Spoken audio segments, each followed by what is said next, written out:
How to turn $500 a month into $1 million. If you like this topic, if you're looking for more topics like this, go ahead and hit that subscribe button right now and make sure you click on the notification button so you're aware when we have other videos like this coming right up. Okay, so welcome to Grow Tips Tuesdays, gaining realistic opportunities for wealth. And today we are going to talk about long-term investment strategies. Yes, how do I build wealth over the long term? So we discussed a little bit about what an investment is, what type of investments are out there. And I know so far we've been zeroing in on stock investments. But today, we're going to discuss exchange-traded funds, some of my favorite investments to get into over the long haul, okay? So, exchange-traded funds are a group of funds traded on an exchange, okay? So, when we talk about exchange-traded funds, you can mirror different stocks or different buckets of stocks, like the S&P 500, which we've talked about before, right? You can mirror marijuana companies or cannabis companies, right? Now you can also mirror fuel companies with exchange traded funds. So you can have a piece of different types of companies in one industry and one fund that's traded on an exchange for very, very, very low maintenance fees, okay?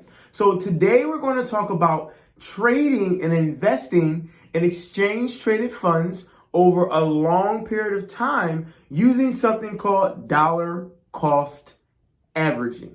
Okay, so here's why we would do long-term investing. One, to prepare for retirement. Two, because we're looking to gain and grow wealth. Now, I always say, and this is just how it is, and period, when it comes to money. Wealth is gained over generations, okay? Riches is gained over your lifetime. You know you become wealthy when you build a portfolio that can be sustained through into your grandchildren, your great-grandchildren. Money, wealth, money, assets, investments that can be passed along that won't be swallowed up in one lifetime. And typically, you start gaining wealth by what? You got it. Building a nest egg to start with. So today, we're going to start by building $1 million. All right? You ready? Okay. So meet Mariah. Mariah is a 30-year-old city worker. Mariah works for the Philadelphia Water Revenue Company. Mariah has 2 children, 1 child who's 2, and 1 newborn. Mariah is engaged and will be getting married in 5 years. And she wants to be able to leave wealth behind for her children. Mariah's lucky because she's a manager with the Water Revenue Company. She makes really good money, and she brings home about $3,000 a month. After all of her expenses are paid, she still has about $700 left. So Mariah would like to know how to maximize that $700 in savings so she can grow her wealth. So Mariah scheduled a meeting, and she said to me, Rashon, I want to be able to have $1 million saved by the time I'm 60. When I'm 60, I want to be able to comfortably retire. And I want to know that there is money that I can utilize or maximize to leave wealth behind for my 2 children. And I also want to have the flexibility and opportunity to put my children through college on my own. What is the best way to do that? So, in Mariah's case, we looked at a multitude of different options.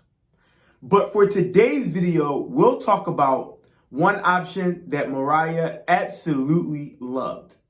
And that was mirroring the S&P 500, which we talked about, right? Is the 500 biggest companies on the New York Stock Exchange based off of what?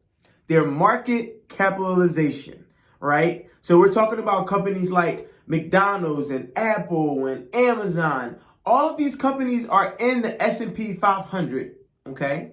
Now, historically, the S&P 500 over its time has an average growth of 11%. Now, we know that historical marks are not indicative of what may happen in the future. However, it's a good gauge for you to get an understanding of what that investment product might do. Now, the S&P is trading at over $3,000 a share. So we know that $500 a month is not going to get the job done just investing in the S&P. We know Mariah can't just invest in Amazon because that's also over $3,000 a share. We know Mariah can't just invest in Google because that's also pretty expensive. She'd love to invest in Tesla, but that's about $830 a month.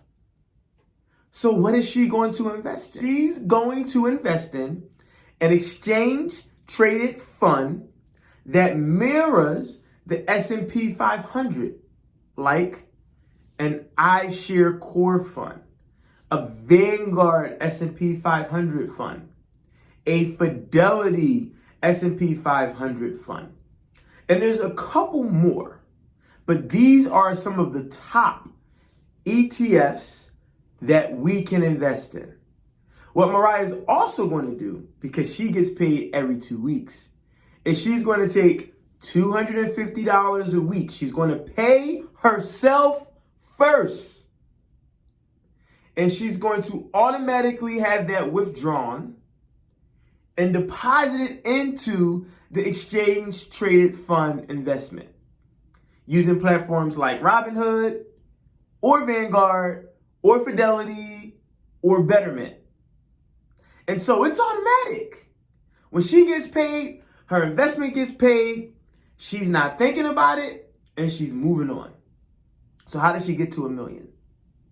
$500 a month over 30 years at an average return of 11% is about $1.2 million. And here's the crazy thing.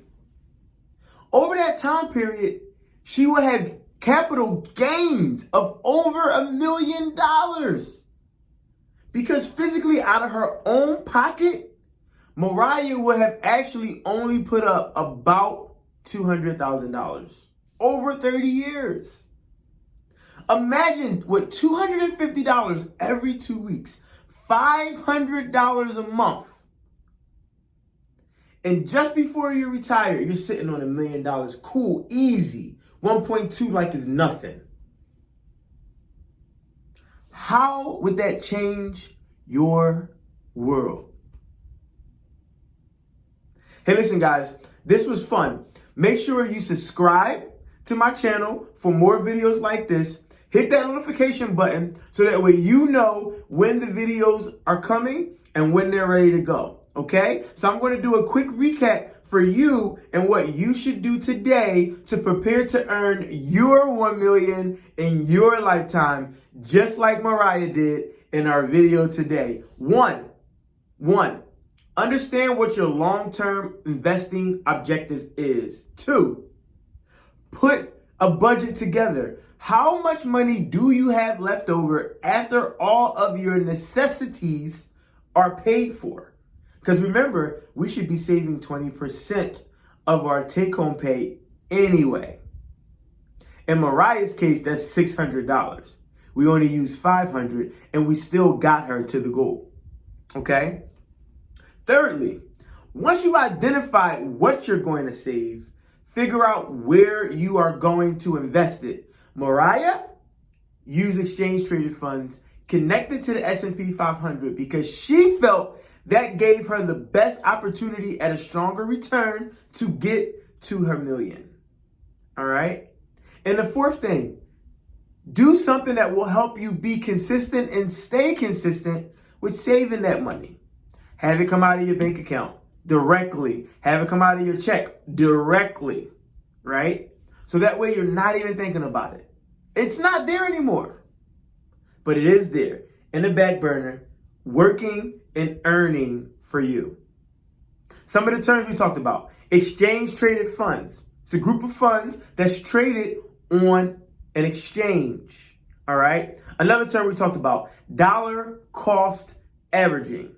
Dollar cost averaging is taking a specific amount of money at the same period consistently and daily over a certain period of time that will allow you to deal with the ups and downs of the market. So $250 for Maya every 2 weeks into the same investment strategy is dollar cost averaging.